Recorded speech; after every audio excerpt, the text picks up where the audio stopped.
Human rights association for justice సంస్థ నుంచి మాట్లాడుతున్నామండి. ఈరోజు నూతన ఆఫీసు ప్రారంభోత్సవ కార్యక్రమము మా సంస్థ అధ్యక్షులు నందం నరసింహారావు ఆదేశాల ప్రకారము ఆయన సూచనలతో ఈరోజు నూతన ఆఫీసును ప్రారంభం చేశాము. నా పేరు కాకర్ల సరస్వతి. అందరికీ నమస్కారము. ఆంధ్రప్రదేశ్ మహిళా అధ్యక్షురాలుగా ఉన్నాను. మేము ఈ ఆఫీస్ ఓపెన్ చేయడానికి కారణము రకరకాల సమస్యలు తాడిపత్రిలో ఉన్నాయి. తాడిపత్రిలోనే కాక అనంతపురం డిస్టిక్ నుంచి ఆంధ్రప్రదేశ్లో కూడా రకరకాల డిస్టిక్ల నుంచి మాకు సమస్యలు వస్తున్నాయి. మెయిల్స్ ద్వారా అయితేనేమి, వాట్సాప్ ద్వారా అయితేనేమి, ఫేస్బుక్ ద్వారా అయితేనేమి, ఇన్స్టాగ్రామ్ ద్వారా అయితేనేమి మాకు మెయిల్స్ వస్తున్నాయి.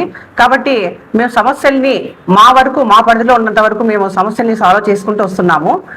ఇప్పటి వరకు దాదాపు 52 సమస్యలను క్లారిటీ తీసుకొచ్చామండి. ఎటువంటి ప్రాబ్లమ్స్ లేకుండా వాళ్ళ ఇష్టపూర్వకంగానే పేపర్కి అయితేనేమి, మీడియాకి అయితేనేమి వాళ్ళు చెప్తేనే పేపర్ కూడా ఇచ్చాము. కొంతమంది అంటున్నారు వాళ్ళ సంసారాన్ని రట్టు చేస్తున్నారని. అదంతా ఏం కాదండి. వాళ్ళ ఇష్ట ప్రకారమే ఇవ్వండి మేడం, ఇంకా మాలాంటి బాధితులు ఎవరన్నా ఉంటే ముందుకు వస్తారు అని చెప్పడంతోనే మేము ఇచ్చాము.